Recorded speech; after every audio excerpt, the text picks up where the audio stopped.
Have you ever wondered how a single, ordinary day, filled with laughter, love, and plans for adventure, can be shattered in an instant? How a peaceful family hike, a simple walk beneath the canopy of trees, could turn into a nightmare that no one could have imagined? What happens when the very place meant to bring healing and connection instead becomes the stage for a tragedy so random, so senseless, that it leaves an entire community haunted? On July 26, 2025, the Brink family stepped into Devil's Den State Park in Arkansas. A family of four, Clinton and Kristen, parents in their early 40s, with two daughters just 7 and 9 years old. They were, in many ways, like countless families across the country, hardworking, devoted, chasing moments of joy in the small spaces life offered them. They wanted to give their daughters a memory, not a nightmare. They wanted to share beauty, not terror. The girls were excited. Children always feel it, the spark of being somewhere new, somewhere open and vast. The forest air was thick with summer warmth, the smell of pine needles mixing with earth. Clinton, the father, carried the kind of steady calm you expect from a man who treasured his family above all else. Kristen, his wife, was protective and nurturing, always guiding her daughters to explore but never stray too far. They walked together, laughing, their voices carrying lightly between the trees. It was an ordinary hike. A day like any other, until it wasn't. Because on that trail, hidden among the rocks and shadows, waited a horror none of them could have prepared for. The details remained chilling in their simplicity. No feud, no warning, no connection, just a random act of violence. A man with no ties to this family stepped into their path, and in mere moments, everything changed. The daughters would never forget what they saw. But before we walk into the shadows of that day, we must understand the light that came before it. Clinton and Kristen Brink weren't just names in a headline. They were parents. They were dreamers. They were two people doing their best in a complicated world, raising daughters who adored them. Friends described them as devoted, anchored in faith, grounded in love, building a life where family was always at the center. And yet, on that trail, all the love in the world could not shield them from the randomness of evil. It began with confusion. The sounds of footsteps. A presence that felt wrong. A sudden movement. And then, violence. Kristen's instincts as a mother kicked in. She pushed her daughters away, urging them to run, to find safety. But the trail was long, the trees towering, the world suddenly vast and terrifying. The girls clutched one another's hands, fear knotting in their throats. They ran as their mother had told them, but Kristen did something else. She turned back. She turned back toward the man who had already attacked her husband, back toward the chaos and the danger. She turned back because love, real love, is never passive. It is an action, a sacrifice. It is the decision to put another's life above your own. Her daughters remember the urgency in her voice. They remember her eyes, steady even in the storm. "Go," she told them. "Keep going." And then she disappeared from their view. The girls walked half a mile before they found help. Half a mile, on small legs, carrying terror that would never leave them. Imagine their fear, their confusion, their desperation. Two children in the woods, clutching to each other, carrying not just their own survival but the unbearable knowledge that their parents might not be coming with them. When authorities followed the girls back to the scene, the reality became clear. Clinton and Kristen Brink had been fatally stabbed. Their lives stolen in a place that should have been filled with safety and peace. The park was no longer a sanctuary. It had become a crime scene. And the man responsible? He was gone. What followed was one of the most intense manhunts Arkansas had seen in years.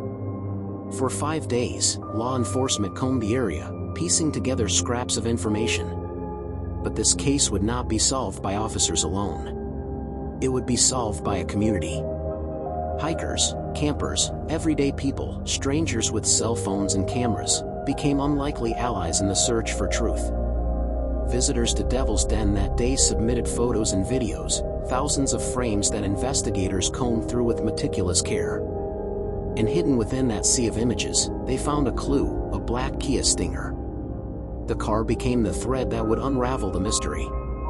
And on July 30th, just 4 days after the murders, the man behind the violence was found. His name was Andrew James McGann, a 28-year-old teacher living in Springdale, Arkansas.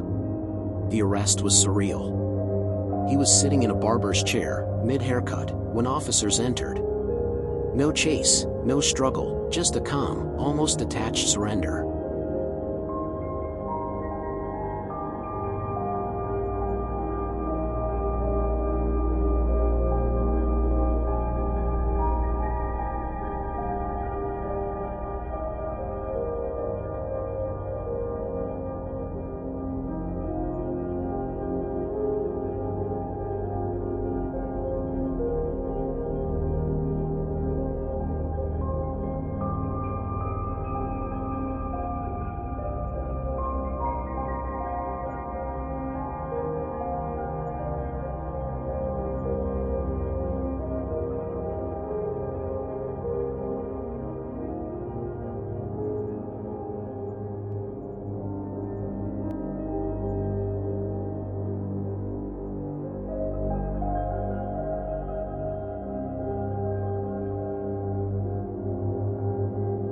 DNA evidence soon confirmed what investigators already suspected: blood at the crime scene matched his.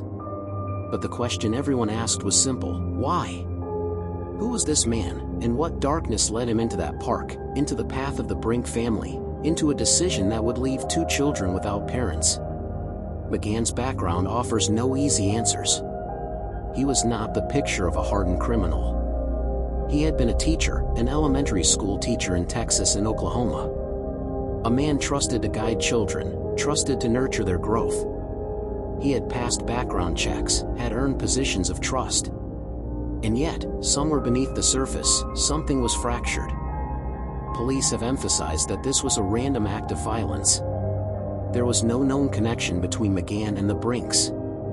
They were strangers on intersecting paths, caught in a collision no one could have predicted. But randomness does not erase devastation. The community was shaken. How do you explain to children, to friends, to neighbors, that sometimes evil does not have a reason? That sometimes safety is an illusion?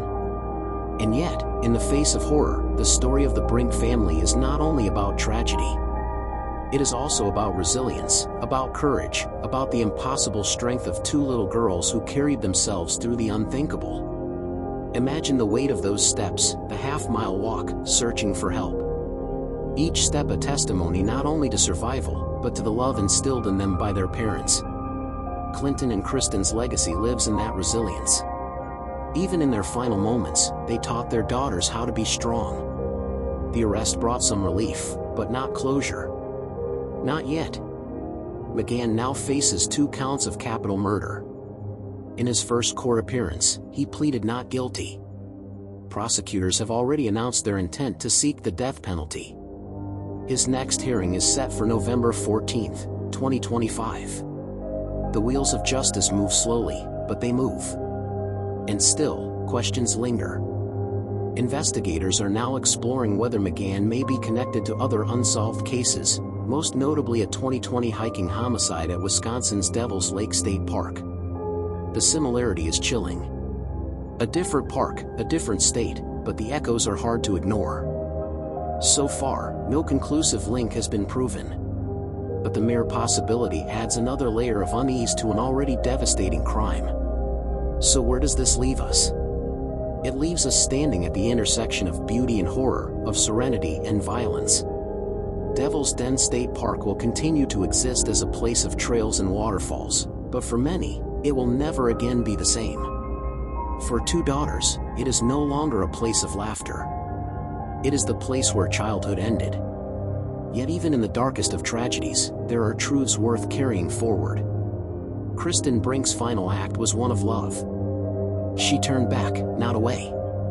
She showed her daughters, and all of us, that courage is not the absence of fear, but the willingness to step into it for the sake of someone else. Clinton's life, too, was marked by quiet devotion to family, the kind of love that builds strong roots. That love will not be erased by violence. This story reminds us how fragile life is, how quickly the ordinary can turn extraordinary, how we cannot always protect ourselves from randomness, but we can choose how we live, how we love, how we show up for one another. And perhaps, most importantly, it reminds us that even in moments of senseless cruelty, humanity can respond with strength, with unity, with love that does not break. The Brink daughters will carry scars no child should bear. But they will also carry the legacy of parents who, in their final moments, showed them the depth of love. They survived because their mother told them to keep going. They found help because they had been taught to be brave. They will grow because their parents gave them the foundation to endure. And as for the man who took their parents' lives, his story is not yet finished. The courts will decide his fate, the justice system will weigh his actions, but no verdict will ever bring back what was lost. For now, we wait. We follow the trial. We watch as investigators continue to ask whether this was truly an isolated event, or whether echoes of his violence may be found elsewhere. We search for meaning in the meaningless. And until the answers come, we hold on to what matters most, the love that endures, even in the face of senseless tragedy. This case is still unfolding, and we will continue to follow it closely. For updates on this story, and others like it, stay with us here. Because some stories demand not just to be heard, but to be remembered. If this story has moved you, share it. If it has left you reflecting, subscribe and stay connected. Because the truth, however dark, is something we must face together.